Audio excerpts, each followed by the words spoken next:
Start the screen, IRB dash dash simple dash prompt. And I get my double chevrons. You can also get input from the user at this point. X equals get a string. I hit enter, and now I have to key in something. George. Notice at the end of this line, I have a carriage return line feed that is automatically put in there. I will have to take that off. How do you take that off? Very simple. X equals the following. Take X, and I'd like you to dot, chomp off the last character. That's that last character being this carriage return line feed there. Hit enter, and now X no longer has that \n on it, as you can see here. This becomes very handy when the next variable you assign data to is the last name, boole, George Boole. Now, I have George in X, boole in Y. I would like to print these guys out. Of course, if I key in print X plus Y, obviously I'm going to have a slight problem, which is the space here. So I compensate for this by keying in print X plus a quote, a space and a quote, plus Y. And then I get the required space there so that we can understand what we put on the screen. George space boole. Let's put in some numbers. X equals gets, I key in 90. But 90 is coming in as a string. See the two quotes here? And it also has that carriage return line feed after it. Oh, that's terrible. Y equals gets, and I'm going to key in 10. Same problem. Quotes, carriage return line feed. What I need to do now is I need to set up another variable and assign it the return value from this mathematical operation. I'm going to take X and turn it into an integer. It's currently a string. I'll make it an integer. Then I'm going to add onto it the integer form of Y. Integer X plus integer Y should give me 100 that gets assigned to Z. And I get the big error of my life. Why do I get this big error? Because I very carelessly keyed in integer lowercase I. It is case sensitive, so I key in capital integer X plus capital I integer Y, and I get 100. If I key in X equals gets, and I key in a float, 2.718,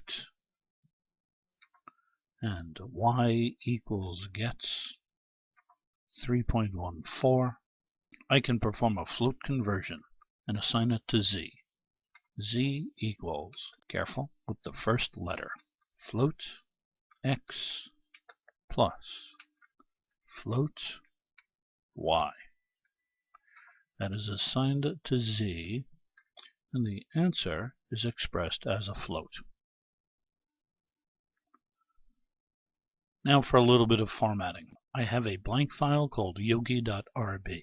X equals double chevrons pointing to the left, and I'm going to key in yogi. That's a marker.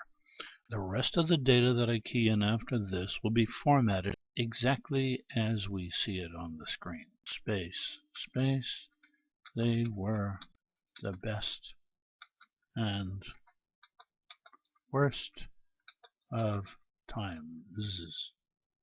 Here's the end marker, yogi, and now I'm just going to print out whatever is in X.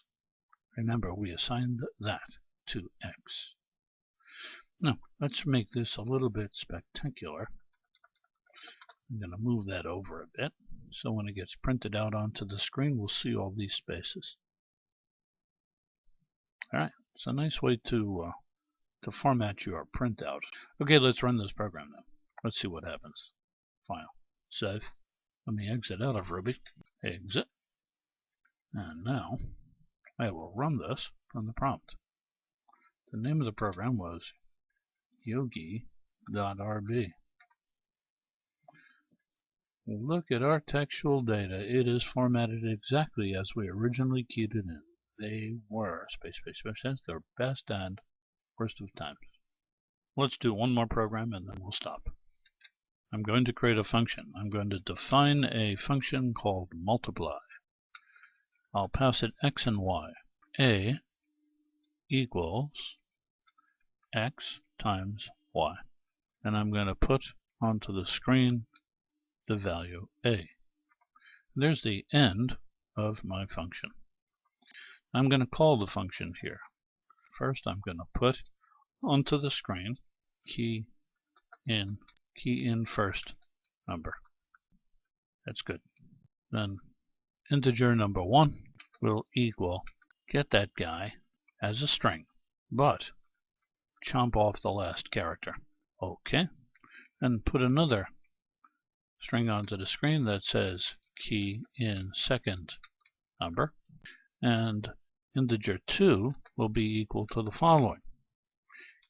Get that string and chomp off, remember to chomp off the last character. Now I want to call that function. I got to pass it 2 numbers because I'm not doing any conversion here. So when I pass it to these guys, they got to be numbers or trouble. Alright, so let's call mult, and I'm going to pass it I1, but I want to change it to underscore an integer before you hand it over. I2, I want you to first change that to an integer and then pass it over to mult. Mult will then grab these 2 integers, multiply them, assign it to a, and put that onto the screen. That should work smoothly without any problemos. Let's find out. I key in multi.rb. I hit enter. Key in the first number, 95. Key in the second number, 95. I should get 9025. Let's find out. I hit enter. And bingo. Voila. I get 9025. 9025. Okay, very good. That's all I want to talk with you about today. Thanks so much for listening. This is George Boole. And if you enjoyed this video, please rate it. I'd appreciate that very much. And I look forward to seeing you in the next video. Till then, bye-bye.